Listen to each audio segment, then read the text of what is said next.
Howdy y'all, Fast Force 289, welcome back. Tonight we're going to be putting antifreeze in my car. No, not really. I mean, we are going to be putting new antifreeze in, but here's the reason why. I got a new radiator. Mine's leaking, so we're going to change it out and put this brand new aluminum radiator that I got in. I'll show you what it looks like. I got it from Champion. They're American Eagle brand. It's made by Champion, but they call it American Eagle. So let's take a look at what we got and see why I'm changing it and get into the video. All right, so first off, you can see here why I'm changing this radiator. It's leaking right here, all the way down, and it's also leaking right over here. You see it's leaking really bad right here. This is the main part that it's really starting to leak at. And it doesn't have anything to do with that. You see it's not even leaking around that. It's leaking below it. So, and it's been leaking since I bought the car. It's just gotten worse. Okay, so this is the radiator. It's still nice and pretty aluminum, which is what I want to stick with. The difference between this one and what's in the car, I believe what's in the car, it was already in the car when I bought it. I don't know exactly what brand it is or what, where it came from, but it fits nonetheless. So this one's from Champion, and it's actually it's under the American Eagle brand, which is made by Champion, but it's actually for like a Mustang or whatever it's under, but it's the same size. It all works.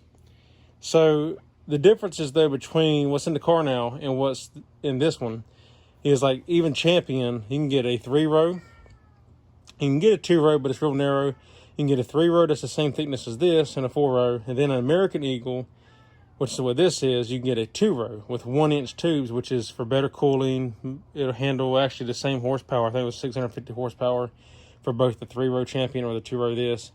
And I have a 2-row in my 76 Ford truck from Cold Case Radiators, and this worked great for me. So I'm going to use the 2-row in this car. All right, and if you take a close look, you can see what I mean. You got 1, 2, 3.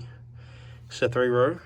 And this one here is just a 2-row with the nice big tubes for better cooling.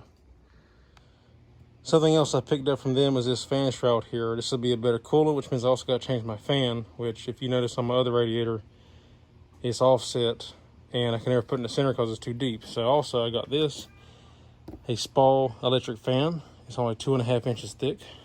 And you can see this fan's made with the flat part up top like that, and down at the bottom to match this. And this will just fit on there like so. And it's perfect. Now we just gotta go through and drill the holes for the mounting hardware. And they don't give you the mounting hardware. I had to go to Lowe's to pick some up. Not a big deal. Got some 1/4-20 stainless steel bolts. But I gotta go through, I gotta mark on the shroud and drill it and then put for the hardware. And then we can get ready to put it in the car. All right, so I went ahead and removed the radiator cap, let the air in. We're gonna look down here. I got my drain pan ready to go. And we're gonna open this valve here. Let that radiator fluid out. All right, so what we're gonna do is, it's not have to be perfect. I'm just gonna get it as center as I can. And line it up with the marks as best I can. Get it centered top to bottom, side to side, and then we'll go through with a Sharpie and I'll just mark these, punch them and drill them.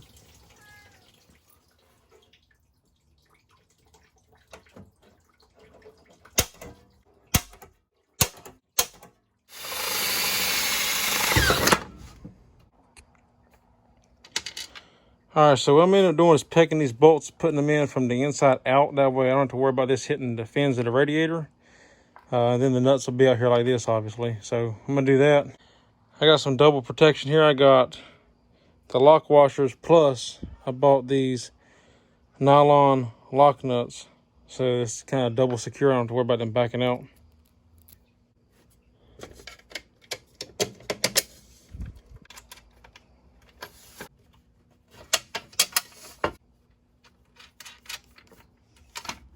All right, I went ahead and got the bolts installed, tightened down. I saved y'all the painful, boring steps of watching me do that because it's not, you don't really need to watch me do it. So I got all these tightened down, like I said, with the double fasteners. Got the nylon lock nuts plus the lock washers right there. So we're tightened down everything. It runs smooth, nothing hits, and it looks good.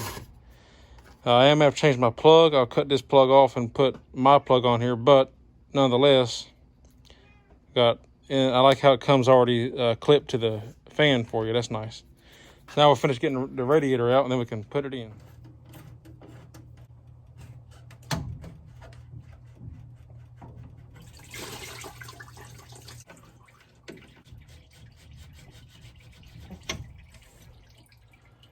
Unplug our fan.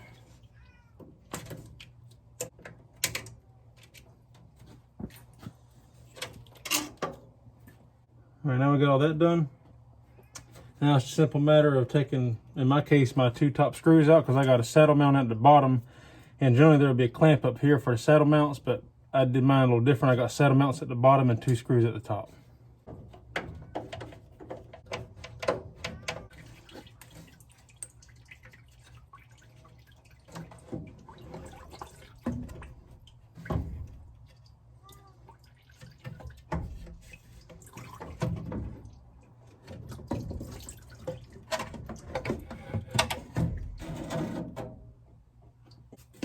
All right, now I'm gonna clean some of this mess up, but then we're gonna test fit the new radiator.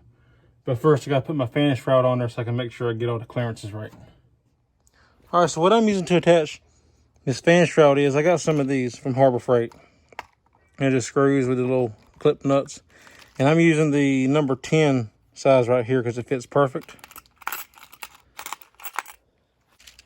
And they just simply slide over and clamp on like that.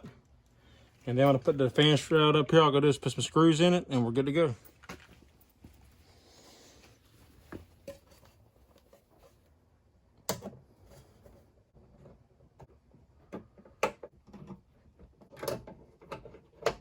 And then you can just adjust it up and down a little bit, get the gap between here and here about even.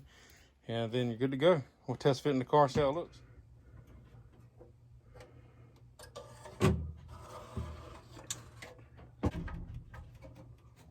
Alrighty, and here's a look at it all installed. Get close up, the fan, looks good.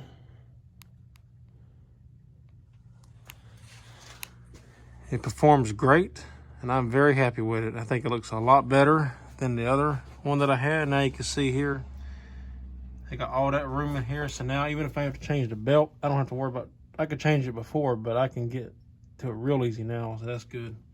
And change it out. And I could have probably went a little bit deeper, honestly, because they had a fan. It would have been pushing it, because they would have, I think they had a fan that maybe had just barely fit, maybe.